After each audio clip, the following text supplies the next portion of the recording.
A couple walks a street in the Balkans in the middle of the 1990s. A man and a woman. They argue a little. They stop to look at a shop window.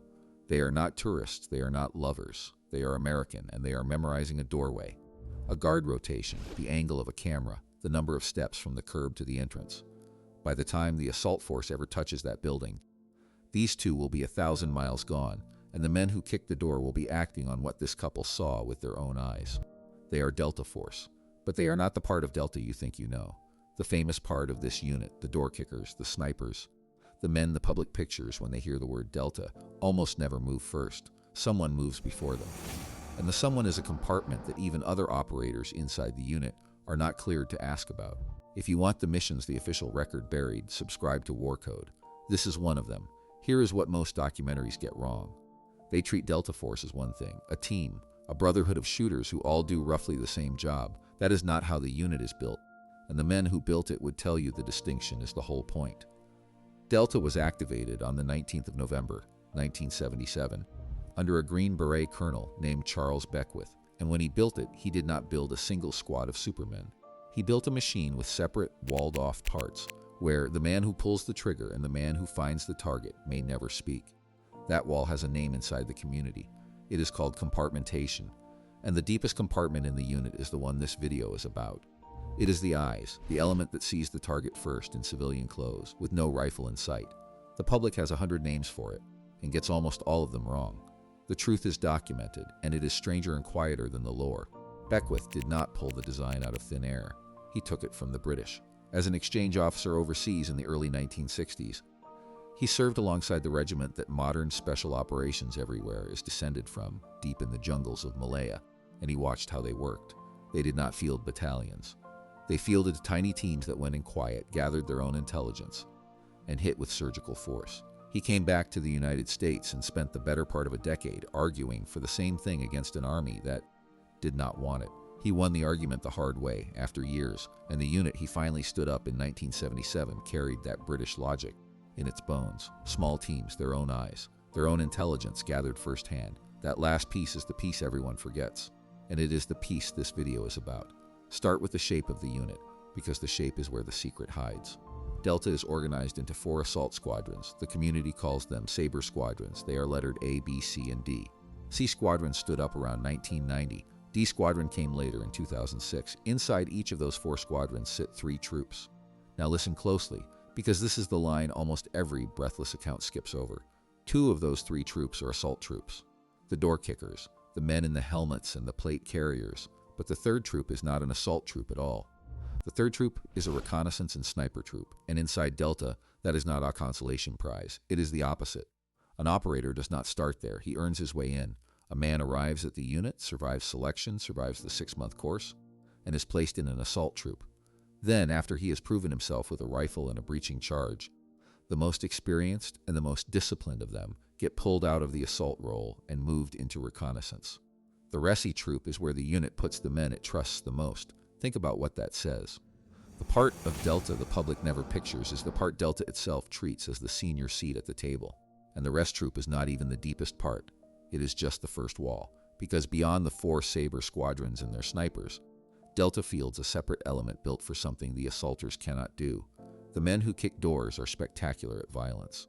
But you cannot send a man with a high and tight haircut, a gym body, and the unmistakable bearing of an American soldier to sit in a cafe in a foreign capital for 3 weeks and watch a building without anyone noticing him. That requires a completely different kind of operator. A different look, a different skill set, a different temperament. So the unit built one. In the early years, it was called the Operational Support Troop. The men inside the unit had a nickname for it, the way soldiers always do. They called it the Funny Platoon.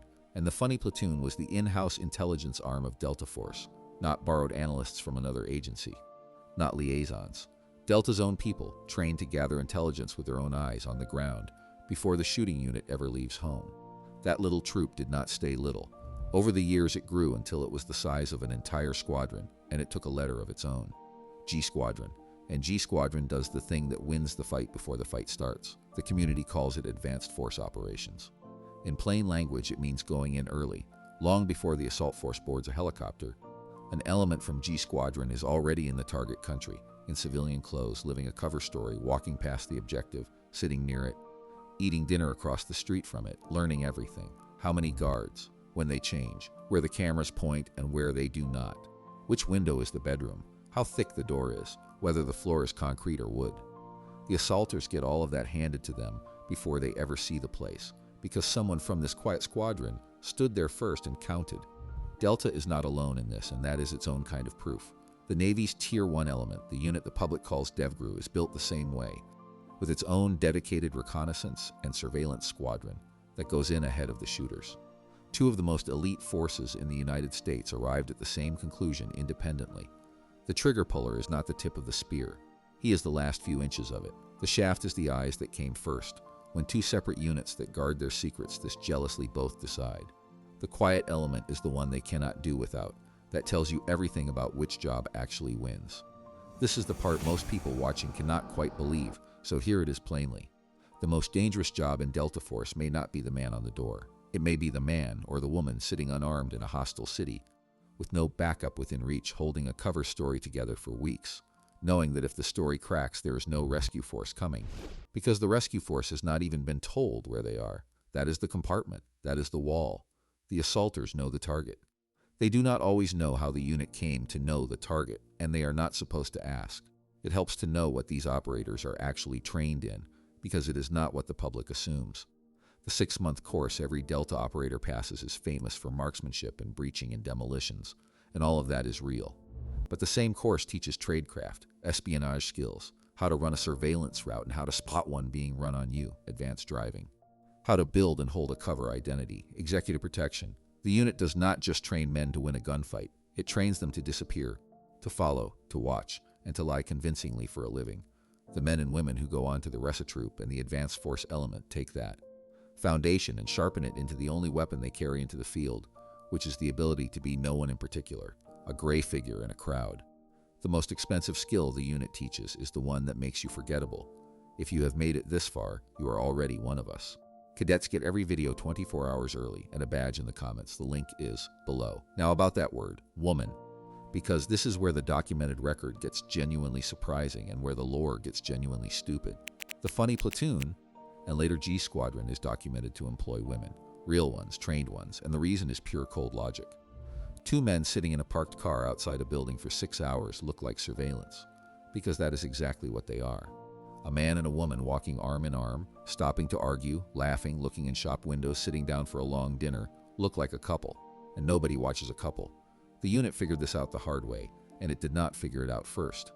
The United States Navy got there before the Army did. Before the invasion of Panama at the end of 1989, the Navy's own Tier 1 element paired a female sailor with a male operator and sent them in posing as a couple to scout objectives. It worked. Quietly, completely, it worked. Delta had actually tried to bring women into the unit once before, back in 1982. 4 women made it through a modified course.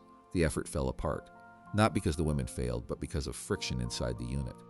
Then the Navy proved the concept in Panama, and around 1990 Delta went back and did it for real, building targeted recruitment into the operational support troop. By the middle and late 1990s, those operators were earning their place in the worst neighborhoods on Earth. In the Balkans, as the United States hunted war criminals through cities full of men who would happily kill an American spy, female members of G Squadron were credited as critical to the unit's success. Male and female operators worked the streets posing as couples, running close target surveillance on people who could not be approached any other way. No rifles, no helmets, no body armor a passerby could see. Just 2 Americans pretending to be in love, memorizing a doorway, and every door Delta ever kicked in those campaigns. Every man they ever pulled out of a building started with a couple on a sidewalk who were never armed and never seen. Think about the discipline that takes and compare it to the image the public carries. The public sees the breach, the flash, the stack of men flowing through a doorway. That is real, and it is the easy part to film, which is why it is the only part most people ever see. The hard part has no footage. The hard part is a person alone in a hostile country for weeks, unable to call home, unable to break cover for a second, carrying nothing but a story and a memory, doing the most important work in the entire mission and getting none of the credit, because the credit would blow the whole thing. The unit is built so that the most exposed people are the most invisible. That is not an accident. That is the design Beckwith fought for. The quiet part is the senior part. And here is the cost of getting it wrong. which is exactly why the wall exists. Look at where Delta started. The unit's first real test was Operation Eagle Claw, the attempt to rescue 52 American hostages held in Tehran. On the 24th of April 1980, 8 helicopters launched toward a desert refueling point inside Iran called Desert 1. The plan needed 6 of them to keep going. Only 5 arrived in working order. 1 turned back with a hydraulic failure, 1 flew into a sandstorm, 1 showed a cracked rotor blade. With only 5 flyable, the mission was aborted at the abort line by the rules as it was supposed to be. And then, in the dark on the ground, withdrawing, a helicopter collided with a transport plane loaded with fuel and men. The fire killed 8 American servicemen. 5 of them were Air Force aircrew aboard the transport plane. 3 were Marine aircrew from the helicopter. Beckwith was on that ground. He had built the unit, and his first mission ended in a fire in the desert with 8 flag-draped transfer cases and not 1 hostage freed. That failure is the reason the modern unit is built the way it is. Eagle Claw failed partly because the people doing it did not have enough ground. Truth before they went. They did not have eyes inside Iran feeding them the target. They were guessing at the hardest moments. The lesson the unit took from Desert 1 is the entire reason the quiet compartment exists today. You do not move the shooters until the eyes have already been there. You never guess again. So how do you build a person who can do that? You start by throwing almost everyone out. Delta runs selection in the Appalachian Mountains twice a year in March and September, and it lasts about a month. Roughly 9 out of every 10 men who start it do not finish. The ones who pass selection then face a 6-month course, and about half of those wash out before the end. Do the math, and the unit keeps something near 5 out of every 100 men who walk in the door. And those 5 are the assaulters, the ones who get pulled into the Resi troop, and the ones who get drawn into the advanced force element, are filtered again on top of that for temperament, for patience, for the ability to disappear into a crowd and hold a lie steady for a month. The unit is reported to run somewhere between 800 and 1,000 people in total, but only 250 to 300 of them are the direct action operators the public imagines. The rest are the machine, the intelligence people, the communicators, the eyes, the compartment. That is the picture almost no documentary draws, because the famous part of Delta is the part with footage, and the important part has none. The man on the door is the last link in a chain that started weeks earlier with someone you would walk straight past on a street, and the wall between them is real. An assaulter can spend a career in the unit and never be told how the target package on his clipboard was built, or who built it, or what they risked to build it. He is not being insulted. He is being protected, and so are they. That is compartmentation. That is the squadron inside the squadron. The eyes the shooters are not allowed to ask about. So here is the claim, and veterans and serious students of this unit can argue it in the comments because it is worth arguing. The most elite job in Delta Force is not the man who pulls the trigger. It is the unarmed operator who finds the target and never fires a shot. The shooter ends the mission. The eyes win it. If you came up in the assault world, you may hate that idea, and you should say so below, because the men who lived both sides of that wall did not always agree on it either. Tell us which seat you would take, the door or the sidewalk. Official members get the parts that do not survive the public versions, the names and the details we cut before publish. The door is below.